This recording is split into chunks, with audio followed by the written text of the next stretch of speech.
बिस्मिल्लाहिर्रहमानिर्रहीम। तो previous classes के अंदर हमने basically total income, taxable income, allowances और उसके बाद टैक्स लायबिलिटी वर्कआउट करने के बाद रिबेट्स को कैलकुलेट करना सीखा। तो आज ओवरऑल एक सिनेरियो हम डील करते हैं जिसके अंदर ये तमाम बातें हमें देखने को मिलें। फॉर एग्जांपल ये अगर ये क्वेश्चन आप देखते हैं जो चैप्टर 2 के एंड पर है, principle of taxation by Khalid पिटी वाला, इस किताब का जो चैप्टर नंबर 2 है उसके एंड पर ये क्वेश्चन मौजूद होगा आपके सामने। 2.1, Mr. Z requested you to calculate his tax liability from the following information.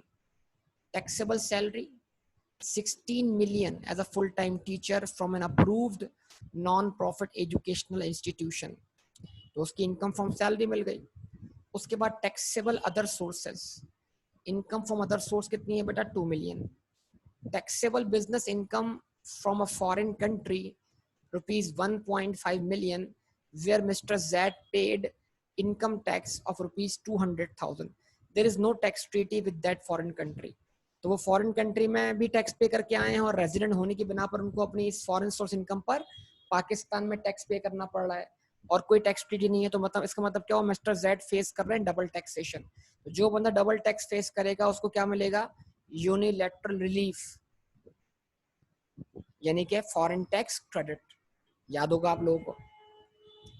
Mister Z visited that foreign country for 182 days। ये क्लियर कर दिया यहाँ पर कि मिस्टर जेड ने उस कंट्री को विजिट किया 182 दिन। तो मिस्टर जेड 183 दिन कहाँ पर थे? पाकिस्तान में। लिहाजा मिस्टर जेड का रेजिडेंशियल स्टेटस क्या हुआ? रेजिडेंट हो गया। अब उनको ना सिर्फ अपनी पाकिस्तान सोर्स इनकम पे टैक्स पे करना है बल्कि अपनी फॉरेन सोर्स इनकम पर भी पाकिस्तान में टैक्स पे करना है। अच्छा जी, उसके बाद ज़कात वॉज डिडक्टेड एट सोर्स ₹70,000। जो ज़कात डिडक्ट हुई है वो 70,000 है। ये कहलाएगी ज़कात अंडर ज़कात and उशर ordinance. He also paid zakat of ₹230,000। और उन्होंने जो फर्दर ज़कात पे की है वो कितनी पे की है? 2,30,000 टू हिज रिलेटिव्स। रिलेटिव को ज़कात कितनी पे की है? 2,30,000। क्या ये ज़कात अंडर ज़कात एंड उशर ऑर्डिनेंस कहलाएगा? Answer is no. ये ज़कात अंडर ज़कात एंड उशर ऑर्डिनेंस नहीं कहलाएगा। उसके बाद ये अलाउंस की बात हो गई। उसके बाद पॉइंट नंबर एफ में क्या लिखा हुआ है? पॉइंट नंबर एफ में लिखा हुआ है donation was paid by him ₹110,000 to a private approved charitable institution in cash for which he has proper receipt. इसने एक प्राइवेट चैरिटेबल इंस्टीट्यूट को डोनेशन दिया जो कि अप्रूव्ड है। तो भले नॉन प्रॉफिट ऑर्गेनाइजेशन हो, अप्रूव्ड हो, चैरिटेबल इंस्टीट्यूट है, अगर अप्रूव्ड बाय टैक्स अथॉरिटीज है तो लिहाजा आप अगर उसको डोनेशन देंगे तो आप इस रिबेट के लिए एलिजिबल होंगे। ठीक है जी। लेकिन लिखा हुआ क्या आ गया? Donation was paid by him ₹110,000 to a private approved charitable institution in cash for which he has a proper receipt. उसके बाद he donated his household furniture to a government hospital. Fair market value is estimated at ₹1,50,000। तो उसने अपना house hold furniture donate किया किसको? Government hospital को, जिसकी fair market value क्या है? 10,50,000 रुपए। तो एक डोनेशन इन कैश है और एक डोनेशन इन क्या है? काइंड है। और दोनों किसको पे किए हैं उसने? जवाब दीजिए बेटा।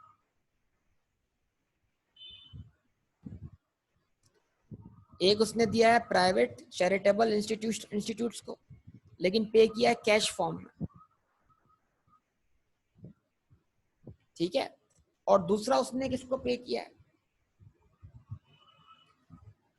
इन काइंड पे किया है गवर्नमेंट हॉस्पिटल को। तो आपको ये तय करना है इसमें कि दोनों अमाउंट्स एलिजिबल फॉर रिबेट होंगे या दो में से कोई एक अमाउंट एलिजिबल फॉर रिबेट होगा, या दोनों ही नहीं होंगे। तीन बातें हो सकती हैं।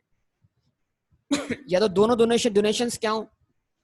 एलिजिबल फॉर रिबेट हो, या दो में से कोई एक हो, या दोनों एलिजिबल ना हो। ठीक है ना? ये तमाम बातें आपको ध्यान में रखनी है।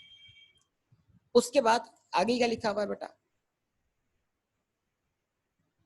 He obtained a loan 3 years ago for acquisition of his house under a housing finance scheme. From a scheduled bank.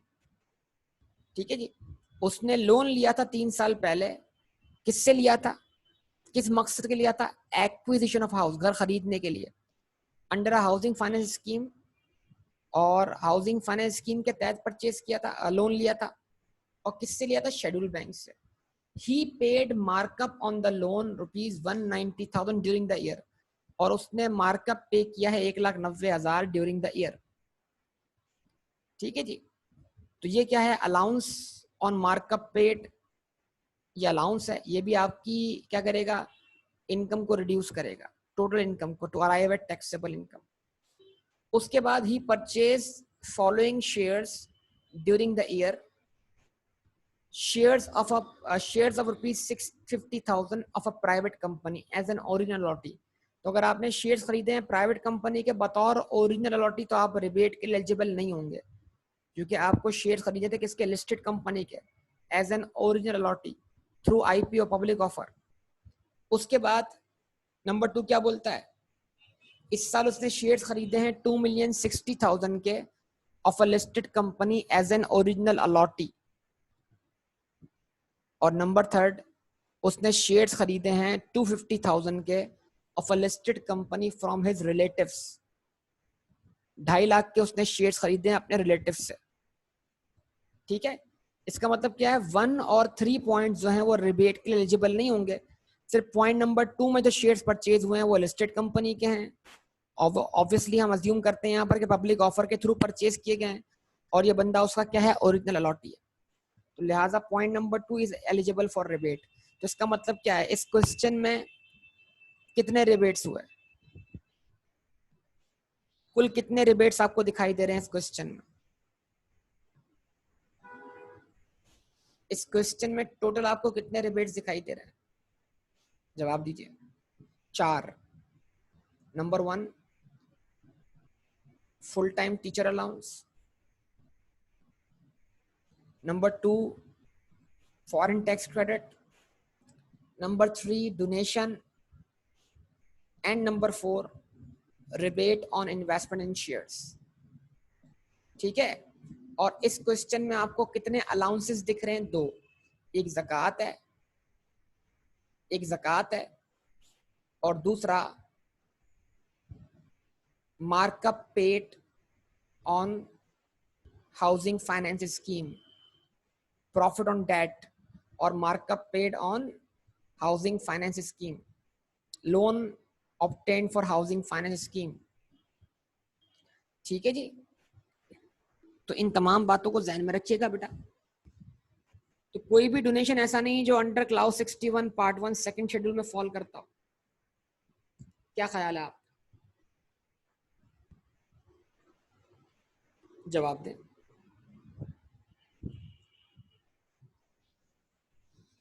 ठीक है ना, अब उसके बाद क्या करते हैं बेटा, देखिएगा प्लीज।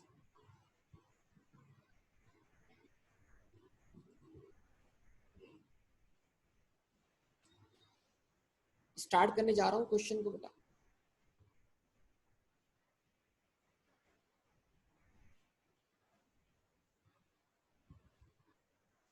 ठीक है जी, देखिएगा सब लोग तवज्जो से। ये आपके रजिस्टर के 2 पेजेस हो जाएंगे।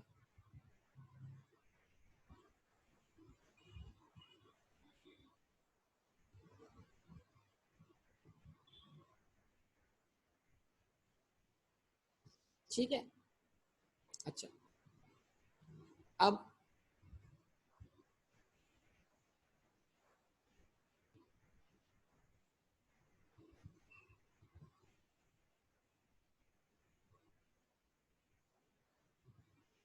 Mister Z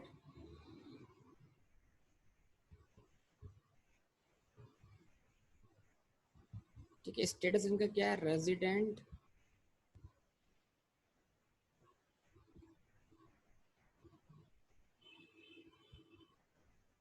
individual. क्या वर्कआउट कर रहे हैं,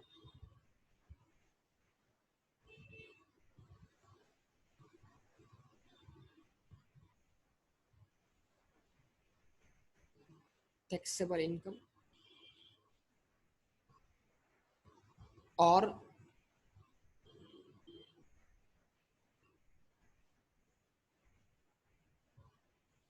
टैक्स ईयर कौन सा है? 2020।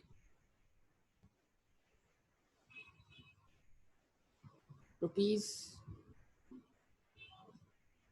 दो कॉलम बना लेते हैं रुपीज के, कभी सब वर्किंग करनी पड़ जाती है। और यहाँ लिखे नोट। नोट का मतलब क्या है कि किसी बात की अगर एक्सप्लेनेशन देनी हो तो एक्सप्लेनेशन हम देंगे, वर्किंग नोट्स बोल सकते हैं इसको। तो सबसे पहले हम क्या लिखेंगे? Income from salary.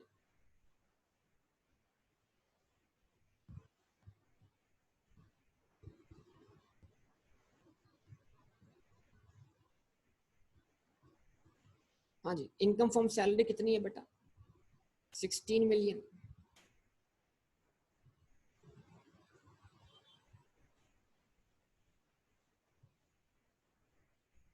ठीक है जी।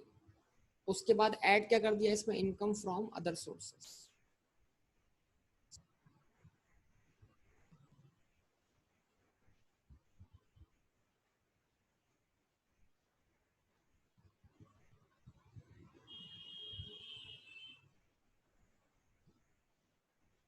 कितना बेटा? 2 मिलियन।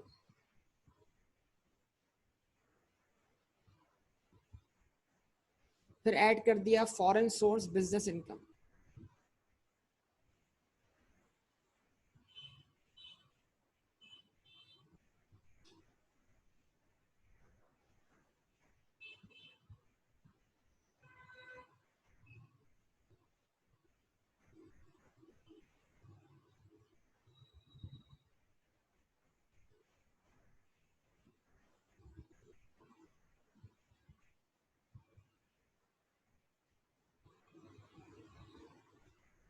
कितनी बेटा? 1,500,000।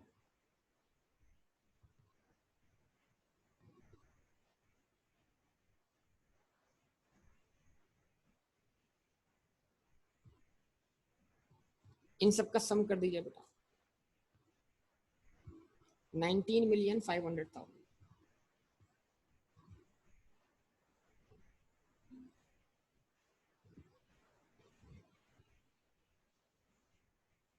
ठीक है जी। इसमें से लेस कीजिए क्या?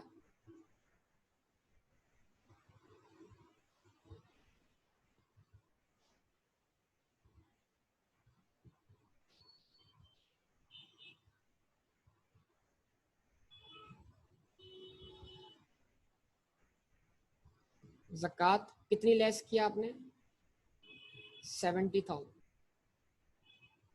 अब एक ज़कात आपने कंसीडर नहीं की, उसके लिए एग्जामिनर को नोट देना पड़ेगा।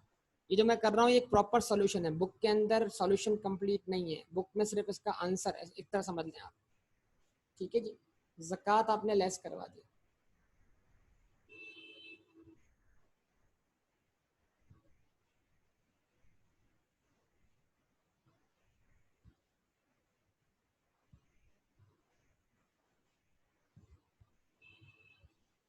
ठीक है, उसके बाद आप क्या लेस करवाएं?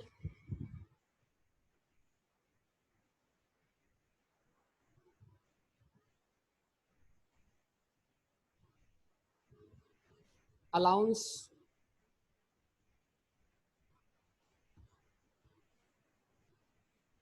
ऑन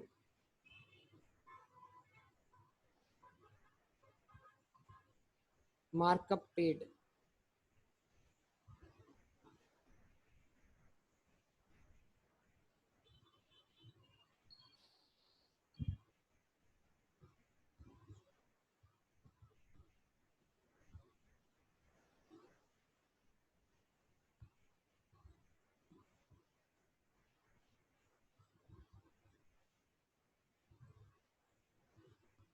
उसकी वर्किंग करनी पड़ेगी, उसका अमाउंट निकालना पड़ेगा। जैसे ही आप उसको लेस करेंगे क्या मिलेगी आपको? Taxable income.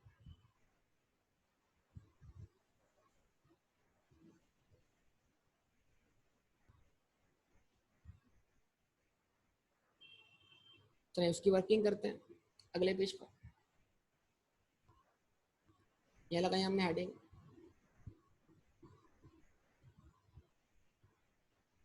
Working notes.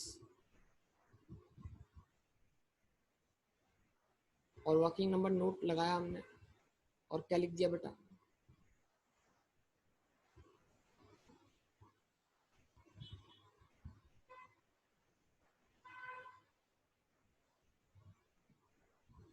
zakat paid to relative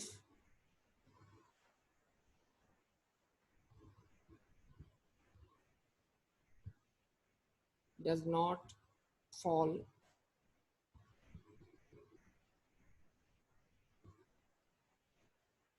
under zakat and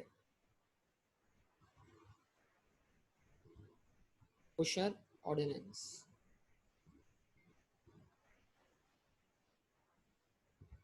उसके बाद note number 2, allowance of marker paid क्या होगा? Lower of the following,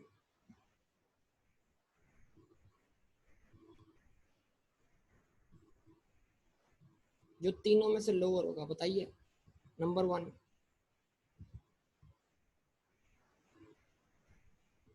actual markup paid,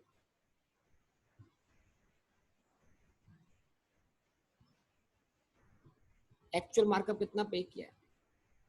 ₹190,000। अब आप बताइए नंबर 2 और नंबर 3 कंडीशन क्या थी? याद है किसी को? कल पढ़ के आया था बेटा कि जो अलाउंस होगा वो इन तीन में से लोअर होगा। तो सेकंड और थर्ड पॉइंट क्या था? जवाब दे बेटा आप सब लोग। ₹2 मिलियन, और उसके अलावा थर्ड पॉइंट क्या था? अब देखिए यही प्रॉब्लम्स है ना, यही वो प्रॉब्लम्स हैं जो हमें पता नहीं है।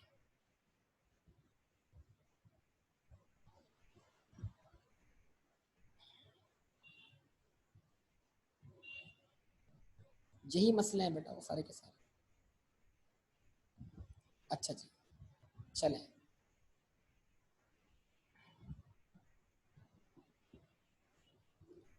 अब आप चले जाएं कहां पर?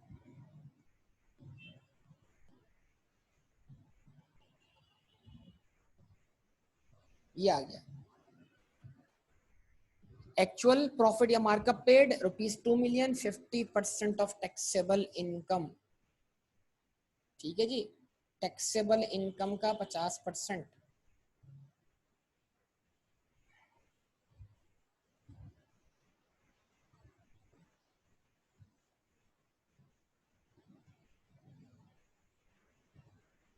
यहाँ क्या लिखा आपने?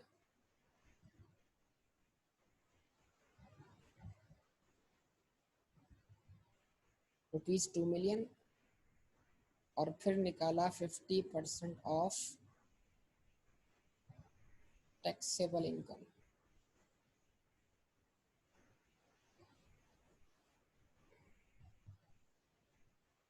ठीक है जी। और जरा आप देखें ज़कात माइनस करने के बाद इनकम कितनी आती है? ज़कात माइनस करने के बाद इनकम कितनी आती है?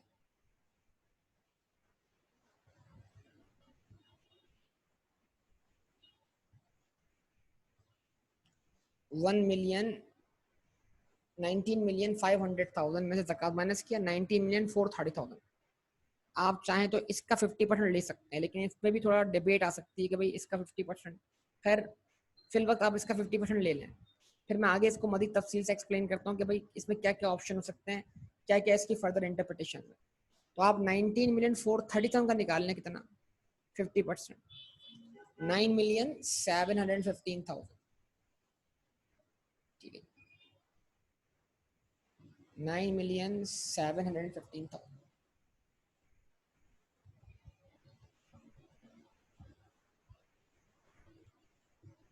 रुपीज, 9,715,000। तो लोअर क्या आया? लोअर वही आ गया 1,90,000। जो 1,90,000 है उसी को क्लेम कर लें आप।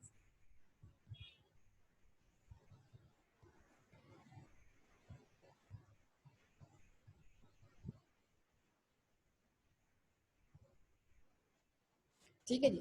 तो अब इन दोनों को लेस करते हैं, 19,500,000 में 70,000 भी लेस कर दें, और 190,000 भी लेस कर दें। जो आंसर आएगा वो टैक्सेबल इनकम के बराबर हो।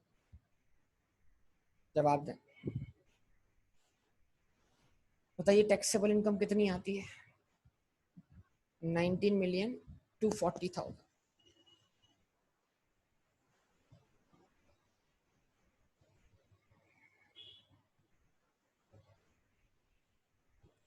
अब सैलरी को डिवाइड करें 19 मिलियन टू 40,000, तो केस कौन सा बनेगा? सैलरीड केस बनेगा, नॉन सैलरीड केस बनेगा?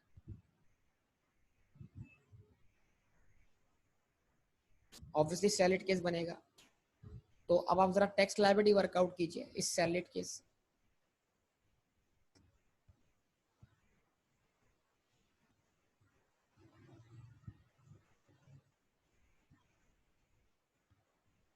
आपने कहा टैक्स लायबिलिटी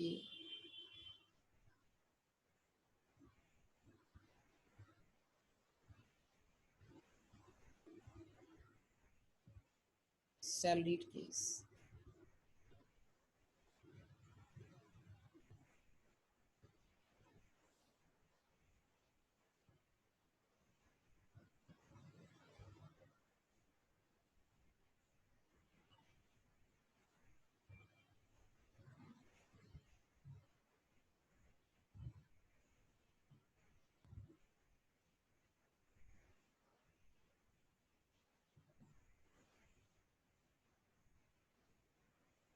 ठीक है जी, जरा बताइए लोअर लिमिट क्या है इसमें? लोअर लिमिट क्या बताइए इसकी सैलरीड केस की, जिस पे टैक्स वर्कआउट करें हम? लोअर लिमिट बताइए। 12 मिलियन।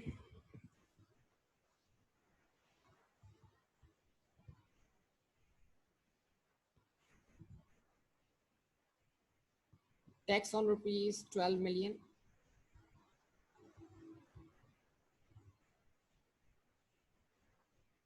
कितना? 2,345,000। उसके बाद कितना अमाउंट एक्सीड कर रहा है 12 मिलियन से?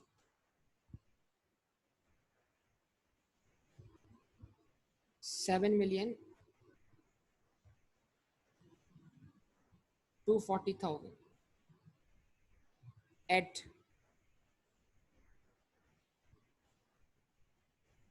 27.5%। कितना?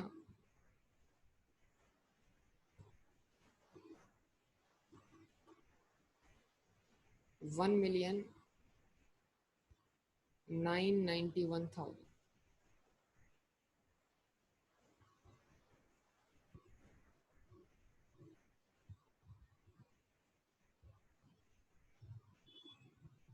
Total total 4,336,000। सही है। सबसे पहले क्या लेस करें? Full time teacher allowance.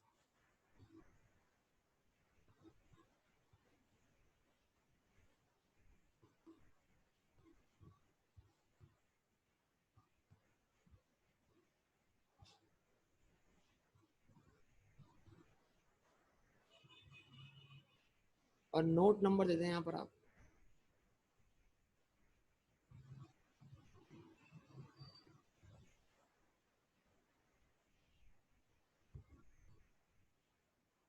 Note number 3 लिख दिया मैंने। आप फुल टाइम टीचर अलाउंस की तरह वर्किंग कर लें जाके जरा बैक साइड।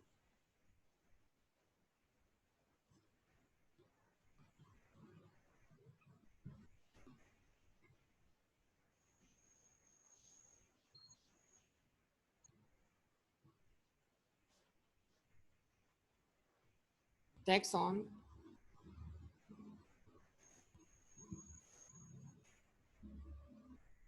Taxable salary.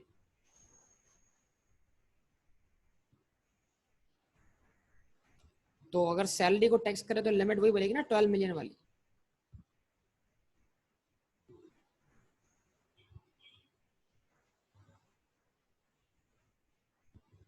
हमने कहा जनाब टैक्स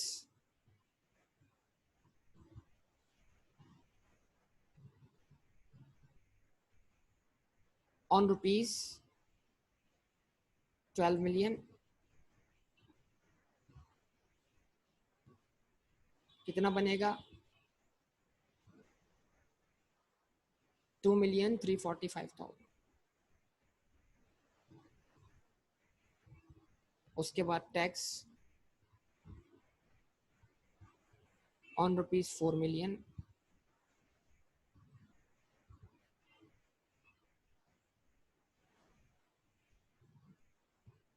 at 27.5%, 1,100,000.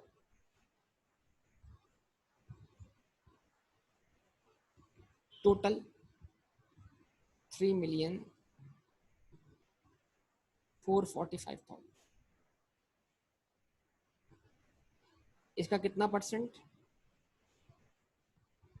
25% of above. कितना बना 25%? 3,445 का 861,250.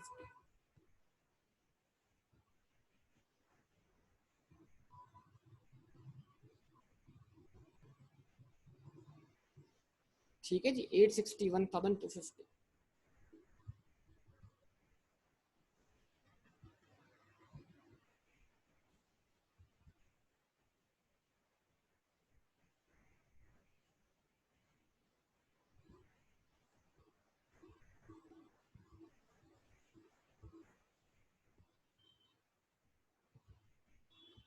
क्लेम कर लिया, टोटल कर लिया. 4,336,000 में से 861,250 लेस करवा दें.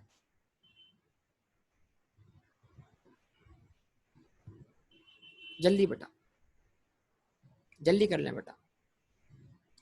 4,336,000 में से 861,250 लेस करवा दें.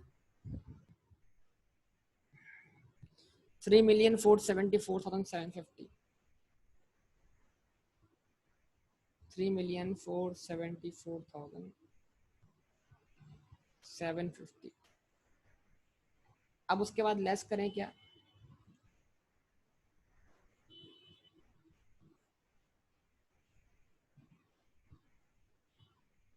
Foreign tax credit.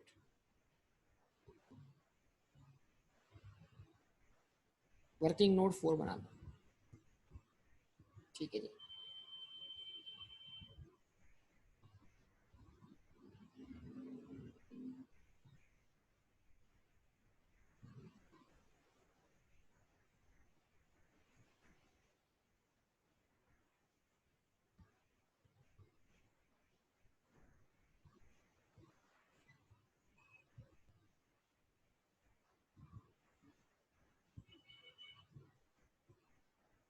यहाँ कर रहा हूँ working.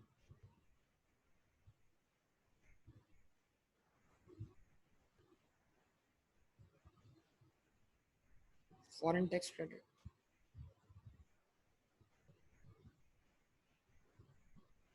Number 1,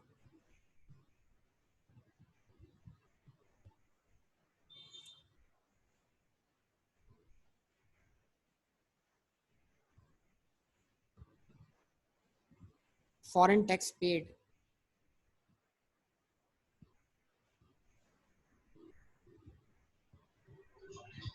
₹200,000.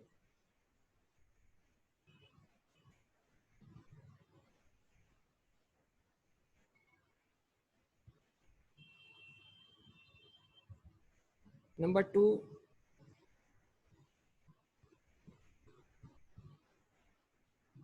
Pakistan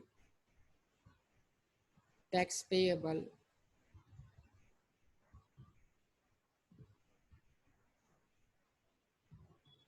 in respect of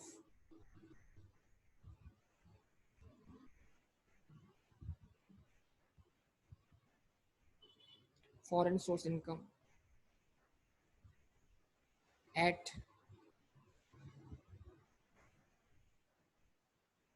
average rate of tax.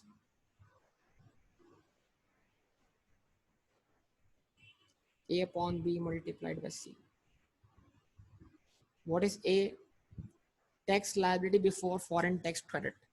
जरा बताइए, फॉरेन टैक्स क्रेडिट क्लेम करने से पहले टैक्स लायबिलिटी कितनी है? 3,474,000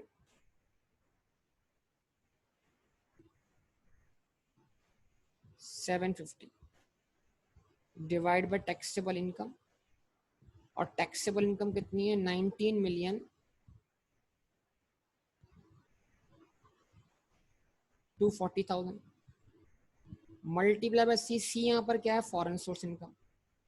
फॉरेन सोर्स इनकम कितनी है 1,500,000।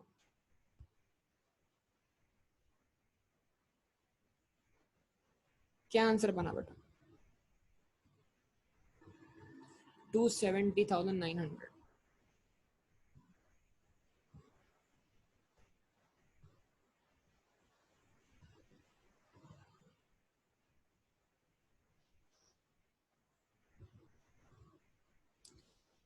$270,900। तो लोअर क्या आ रहा है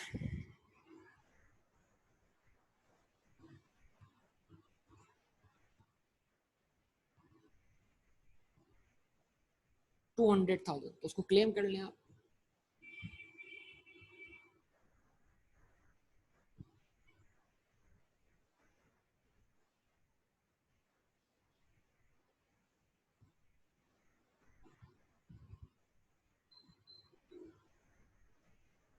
ठीक है जी, कितना हो गया आप,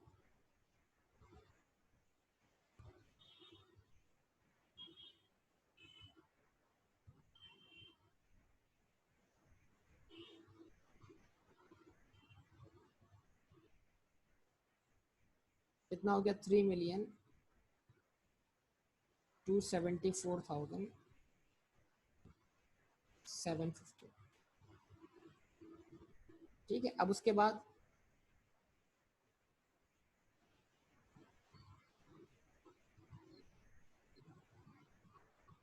रिबेट ऑन डोनेशन।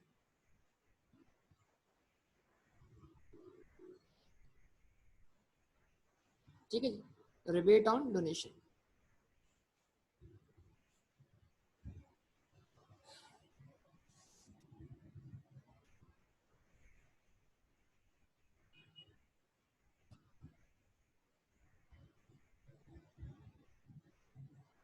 ठीक है, उसकी वर्किंग क्या करनी है,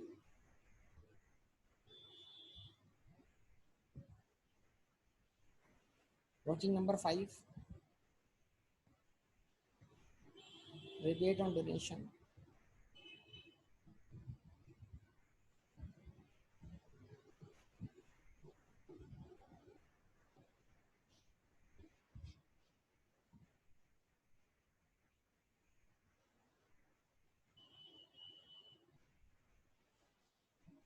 एट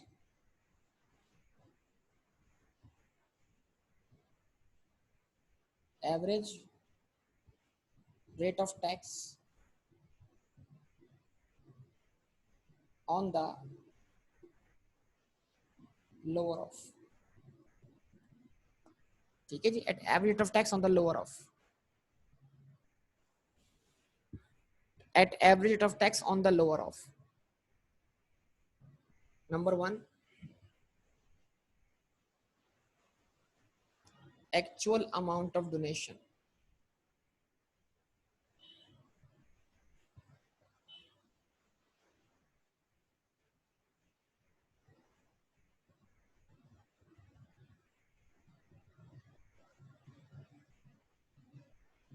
रुपीज कितना, अब दो डोनेशन थे ना हमारे पास, डोनेशन दो थे ना हमारे पास, एक था 1,10,000 का डोनेशन जो कि चैरिटेबल इंस्टीट्यूट को दिया, प्राइवेट इदारे को दिया, लेकिन क्लियर लिखा हुआ है कैश में दिया, इन कैश। अगर लिखा होता है in cash through banking channel तो हम उसको रिबेट के लिए कंसीडर करते हैं। और दूसरा अमाउंट जो है वो कितना है 1,50,000 जो कि गवर्नमेंट हॉस्पिटल को दिया है, इन काइंड दिया है, तो ये वाला अमाउंट जो है एलिजिबल फॉर रिबेट है। और 1,10,000 रुपए कंडीशन पूरी ना होने की बिना पर एलिजिबल फॉर रिबेट नहीं है। तो 1,50,000।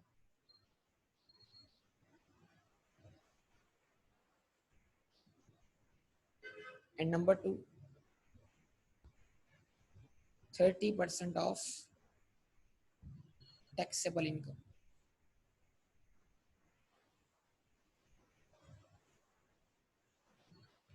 हाँ जी, टैक्सेबल इनकम का 30%।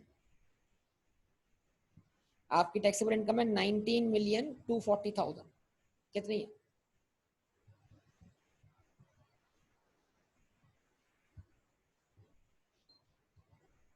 टैक्सेबल इनकम 19 मिलियन 240,000 है, इसका निकालें 30%, 5,772,000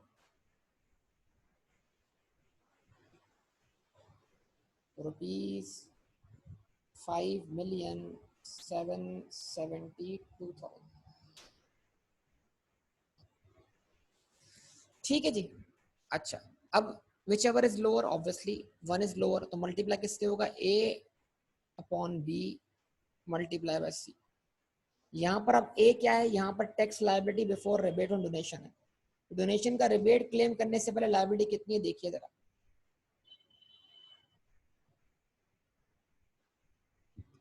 3,274,750। ये लायबिलिटी दो रिबेट्स क्लेम करने के बाद है, लेकिन डोनेशन का रिबेट क्लेम करने से पहले 3,274,750। तो आप लिखें 3,274,750 divide by what, taxable income 19,240,000। ये बन जाएगा आपका average rate of tax. Multiply किससे होगा, सी से, और सी क्या होगा, 1 और 2 में से जो लोअर होगा। लोअर क्या है, 1,50,000। मल्टीप्लाई कर दीजिए इसको 1,50,000 से, क्या अमाउंट बनेगा बताइए, 178,715।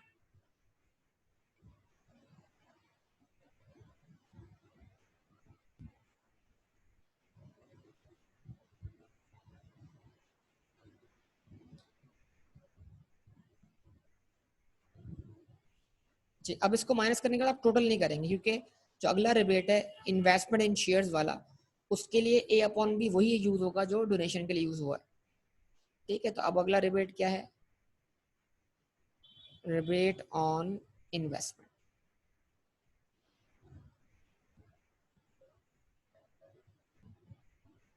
ये नंबर 6 हो जाएगा।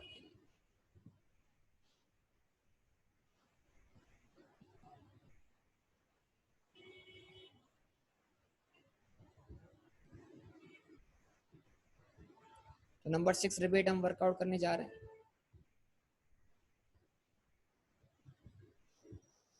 Rebate on investment,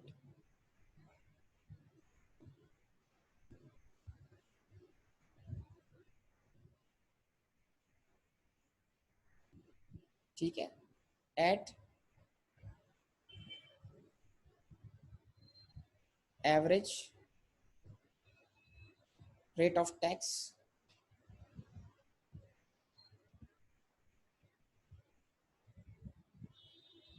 on the lower of, number 1 actual investment, actual amount of investment. अब इन्वेस्टमेंट तो 3 थी, लेकिन एलिजिबल सिर्फ एक ही अमाउंट है, क्योंकि एक हुआ है प्राइवेट कंपनी में, एक परचेज किया रिलेटिव से, और एक परचेज किया लिस्टेड कंपनी का बतौर ओरिजिनल अलॉटी। वो कितनी इन्वेस्टमेंट है बताइए,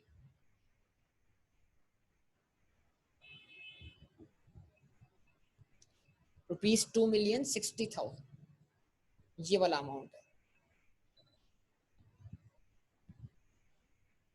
ये अमाउंट। ये दो अमाउंट एलिजिबल नहीं है, क्यों, क्योंकि कंडीशंस पूरी नहीं कर रहे। ₹2,60,000।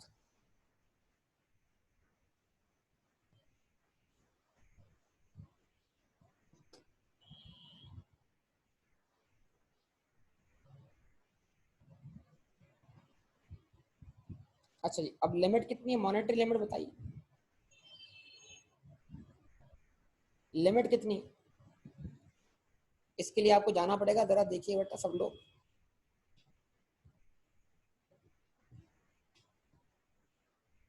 आप लोग चले जाइए कहाँ पर। अब यही तो बात है कि आपको चीज़ें याद होनी चाहिए। अगर चीज़ें याद नहीं होंगी तो ये मसला यही है कि आपको लिमिट्स याद नहीं होंगी, आप प्रॉपर वर्किंग नहीं कर पाएंगे। अगर तुक्के में एक्चुअल अमाउंट जो है वो लोअर निकला है तो फिर तो ठीक है, लेकिन अगर एक्चुअल अमाउंट लोअर नहीं हुआ तो फिर आप क्या करोगे बेटा।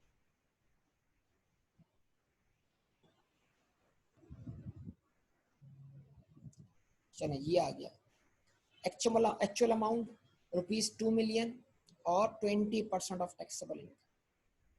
ये आ गया रुपीज यहाँ पर क्या 2 मिलियन।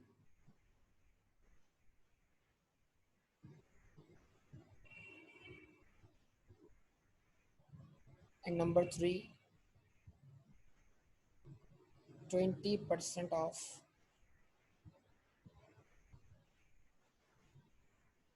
Taxable income. बताइए बेटा, टैक्सेबल इनकम का 20% कितना बनता है? 19 मिलियन टू 40,000 का 20%, रुपीज 3,848,000। क्या करेंगे? A upon B multiply by C। तो ख्याल रखिएगा, जो एवरेज रेट ऑफ टैक्स इस्तेमाल हुआ है रिबेट ऑन डोनेशन के लिए, वही इस्तेमाल होगा रिबेट ऑन इन्वेस्टमेंट के लिए। 3,274,750 ये tax liability before rebate on donation है, डिवाइडेड बाय 19,240,000 और मल्टीप्लाई सी से होना है। सी 1 और 1 2 3 में से लोअर है, तो 1 जो है वो 2,060,000 है, 2 जो है वो 2 मिलियन है, 3 जो है वो 3,848,000 है। तो इस बार जो है वो मॉनेटरी लिमिट क्या आ गई? लोअर आ गई, क्योंकि आपका एक्चुअल डोनेशन आपकी मॉनेटरी लिमिट से एक्सीड करता है 60,000 से, तो आपको सिर्फ 2 मिलियन तक रिबेट अलाउ होगा। तो रिबेट का अमाउंट निकाल ले कितना बनता है? 340,411।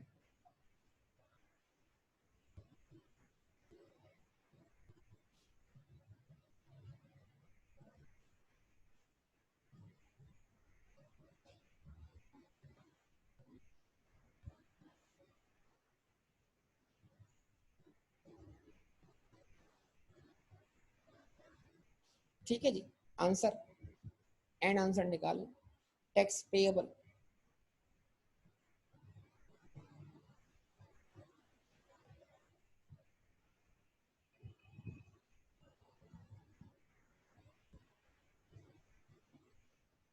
2,755,624। ठीक है जी, ये आपका टैक्स पेएबल आ गया, ये क्वेश्चन कंप्लीट हो गया।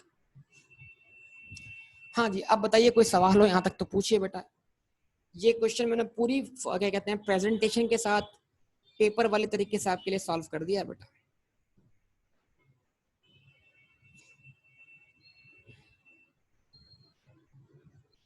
कोई परेशानी हो तो बताइए,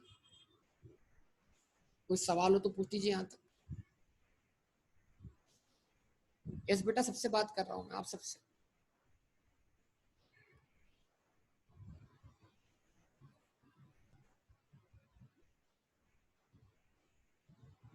नहीं? ओके, चले जी, ठीक है बेटा, इसको यहाँ तक मैं क्लोज करता हूँ। तो उम्मीद है आपने इसको लिख लिया होगा, कोई चीज़ लिखनी हो तो बता दें। ओके बेटा, अल्लाह हाफिज़।